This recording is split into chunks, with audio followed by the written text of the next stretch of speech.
আমাদেরকে মনে রাখতে হবে আল্লাহ রাব্বুল আলামিন আমাদেরকে এই পৃথিবীতে প্রেরণ করেছেন এবং দিয়েছেন একটা স্বাধীন ইচ্ছা।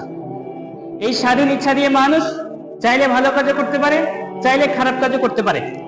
নিজেদের স্বাধীন ইচ্ছা থাকার পরেও যারা নিজেদের মন মতো চলে না, নিজেদের স্বাধীন ইচ্ছা আছে এরপরেও যারা নিজেদের মন মতো চলে না, আল্লাহ রাব্বুল আলামিন দুনিয়াতে যেভাবে চলতে বলেছে সেভাবে চলে, তাদের জন্য রয়েছে মহা পুরস্কার।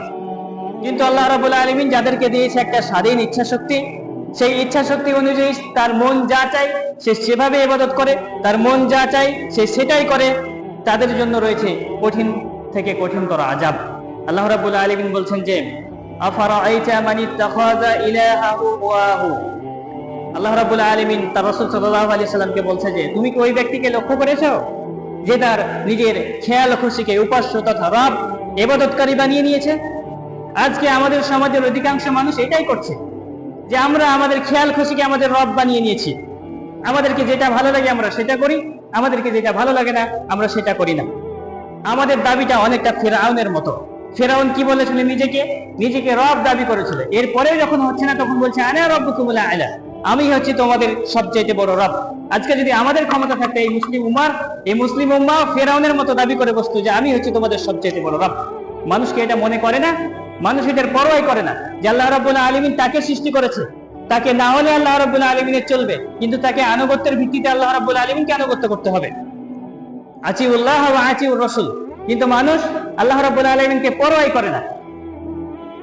আল্লাহ রাব্বুল আলামিনকে যিনি পরোয়া করে, তিনি ফজরের ঠান্ডাতে উঠে এসে মসজিদে সালাত আদায় করেছে।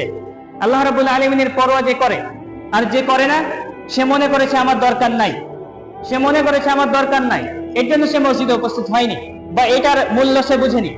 এভাবে আমরা নিজেদেরকে নিজেদের রব বানিয়ে নিয়েছি, আমরা নিজেদেরকে নিজেরাই ধ্বংস করে ফেলছি। মনে রাখবেন, নিজেদের ইচ্ছাকে রব বানানো এটা হচ্ছে ধ্বংসের পথ। এই রব বানিয়েছিল ফেরাউন।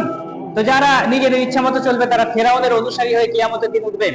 আর এই পাপ থেকে বা এই ভুল পথ থেকে আমাদের নিজেদেরকেই সংশোধন হতে হবে। আল্লাহ রাব্বুল আলামিন বলছেন ইয়া আইয়ুহাল্লাযীনা আমানু আলাইকুম আনফুসাকুম, তোমাদের নিজেদের সংশোধন তোমাদের নিজেদের কাছে, তোমাদের নিজেদের সংশোধন তোমাদের নিজেদের কাছে।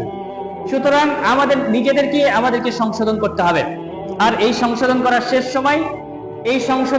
শেষ সময় হচ্ছে কবরে যাওয়ার আগ পর্যন্ত। যে কবরে চলে গেছে তার সংশোধনের কোনো পথ নাই, যে কবরে চলে গেছে তার সংশোধনের কোনো পথ নাই, কোনো পথ খোলা নাই। তাহলে আপনাকে এবং আমাকে সংশোধন হতে হবে ওই কবরে যাওয়ার আগে পর্যন্ত।